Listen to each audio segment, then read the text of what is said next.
welcome to Aurora Theater's online segment of Cody's Crafting Corner. Today I was finishing up a commission piece of a glass tabletop, and I got to thinking about some of my very first glass projects.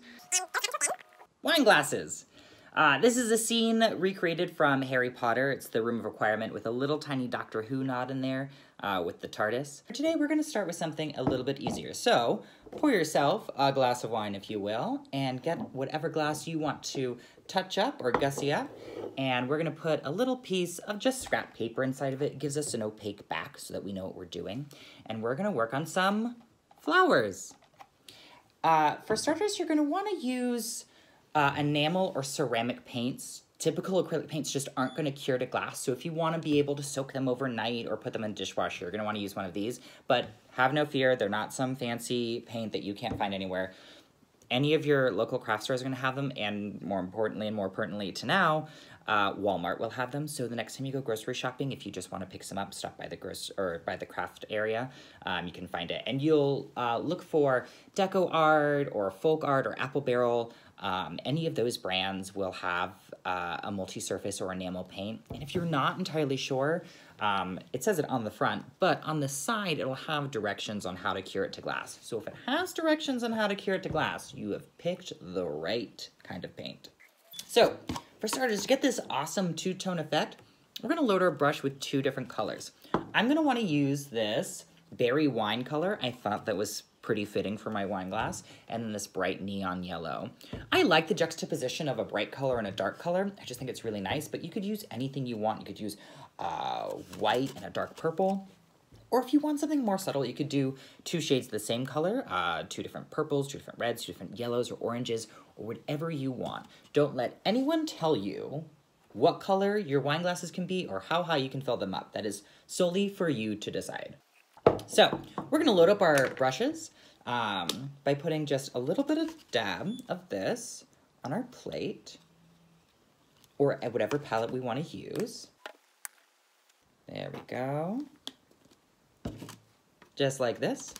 And I'm gonna take my paintbrush, and for things like flowers or fruit or anything natural, I like to load my brush a little asymmetrically. So I like to do about 3/4 of the brush in one color, and then just the tip in the other, and then I give it a good, just a back and forth brush so that it's nice and loaded. See? And you can see the flowers that I worked on already, and I'm gonna try to tilt my body in all kinds of fun ways that you guys can see as much as you can. So we're just gonna put it right onto the glass and just do little swoosh, swoosh, and back down. And that little swoosh on the way back, there's a lot of glare because it's still wet, is gonna give us that perspective of the flower petal curling back in on itself. That'll be important to remember in just a second. So I'm right-handed, and most of us read left to right, so I do my petals left to right. So this one, just gonna go in and put it over it. And then the next one up here, and there. And this one. Now, for the very last petal, you're gonna wanna go in the opposite direction, which will kind of feel like you're patting your head and rubbing your belly, or patting your belly and rubbing that thing. Because we wanna get that perspective that we have from that other flower, boop, where that little red dot curves back in on the flower. Now, I like it when things like flower petals are nice and lacy and light. And when you paint on glass, it's gonna be very sheer.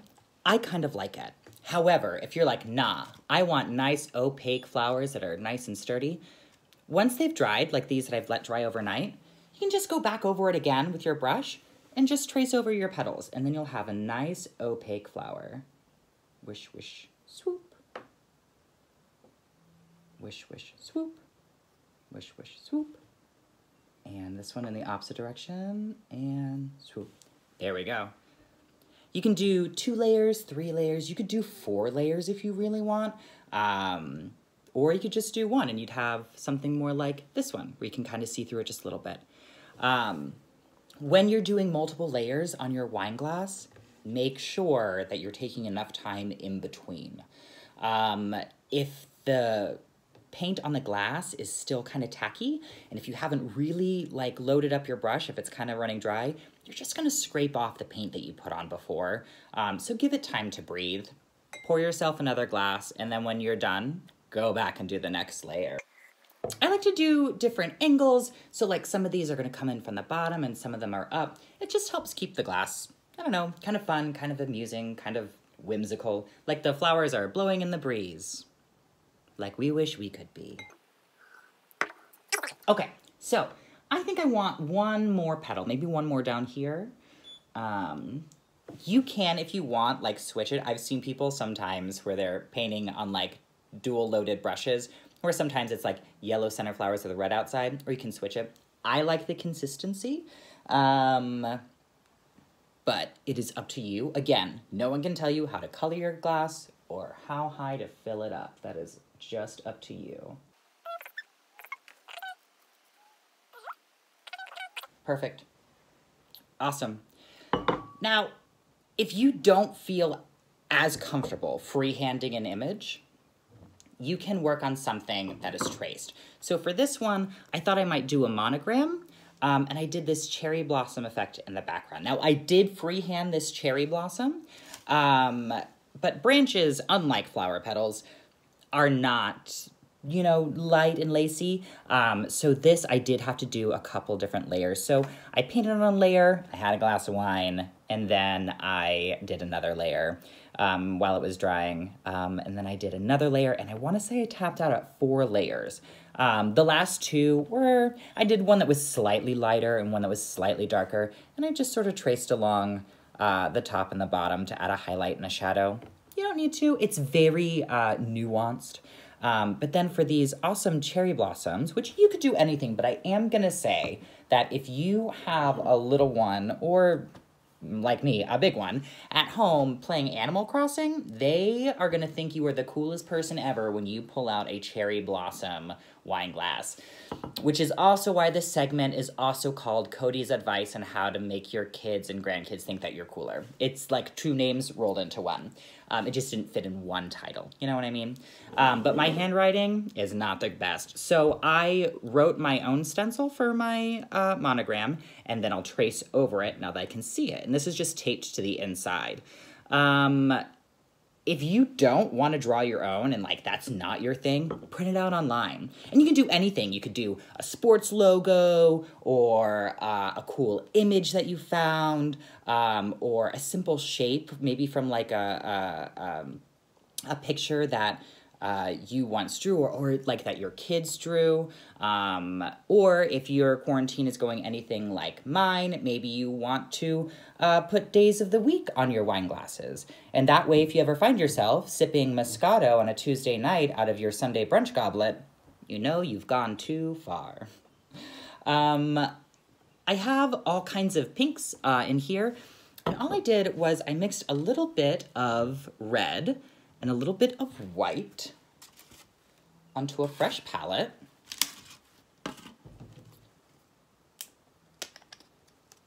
And the first one I made just a little bit darker, just a darker pink, and then I did a lighter pink over it once that dried entirely, just to give each of my flowers a little bit of dimension.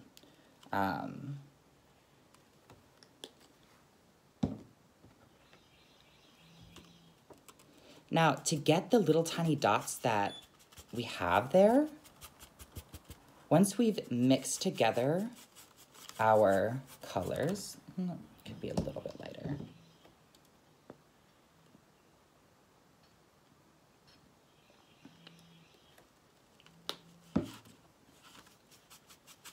There we go. To get those precise little dots, just take any kind of brush, it literally doesn't matter as long as it's a tiny brush, and you're gonna dip just the plain pokey end, the other end, into the paint, and then just stab it. For the first or the base layer, I just like to do 3 little dots, so like dot, dot, dot, and I put it at the tip of each branch, and also sometimes like intersections of branch, just to give it some depth. Or like if there's a spot that the paint went on a little bit thicker and you're like, oh, I don't really like that look, just stick a flower over it, you know? And I wish I could just do that with everything in life. Like, oh, this didn't come out quite the way I like it. I'll just stick a flower on it, you know? And then after I've let those dry completely, then I would go over with another brush, dip it in this lighter color pink that I've mixed together, and just do a little bit on top. I don't want to do it any of the fresh ones that I just did, so I'll do these. These have been dry since last night. Great. And maybe some more. Maybe we have a little flower over here. And just gives us little impressionistic cherry blossoms. Now, if we're ready to tackle the tracing. This glass has such wonderful warm reds and pinks, and it would make sense to choose a red, but I am a stickler and a fan for my favorite color, which is a nice emerald green, and so I could not possibly do my monogram in any other color. When I made my stencil, I made little tiny slits in the bottom of it so that when I put it into curve, it wasn't trying to wrinkle in all kinds of weird ways. It just fits right into the glass. And I'm just gonna paint this right over the branches that are there and just follow this trace. And again, painting on glass, the paint's gonna come across as very sheer. So you're gonna wanna do a couple layers and make sure that you're really letting them dry in between each layer, or else you're just gonna find yourself in a bit of a mess later.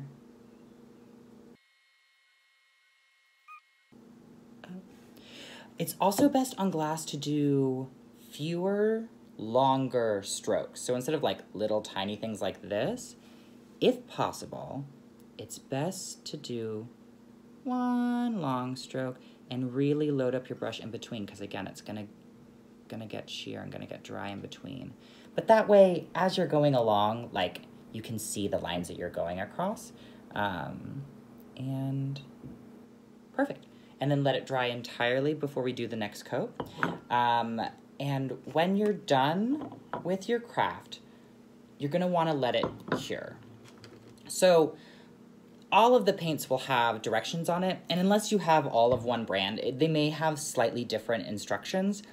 It's fine. I sometimes mix them all together. And then you're gonna put them in your oven, and you're gonna wanna bake it at whatever they tell you. Most of them are gonna say 350, they may say 325. Just follow whichever one you think is better. There's not that much of a difference really when it comes down to it as far as paints. We're not baking. What I do need to stress though, two things. One, because they have to cure overnight, and then you have to put them in the oven, and then you have to let them sit and cure for a little while later. Do not do all of your wine glasses at once, because then what will you drink wine out of? Instead, do 2 or 3 a day. Also, we got time on our hands, so it does not hurt us to spread this out just a little bit. So, you're gonna wanna put it in a cold oven. Do not preheat your oven. Do not preheat your oven.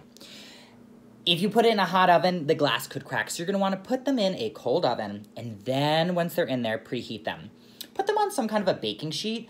If you put them directly on the like metal grid, you're gonna get really cute little char lines that are harmless, but maybe just not the aesthetic that we're looking for. So put them on a baking sheet, put them into a cold oven, and then preheat the oven. And then once you think the oven's about preheated, that's when you can start your baking time. Let them sit in the oven once they're done. Anyone who's ever cooked a cheesecake, you know that if you open up that door as soon as they're done, your cheesecake's gonna crack. Your wine glass may crack if you do the same. So just leave it in the oven for a little bit, let it cool down for a couple hours.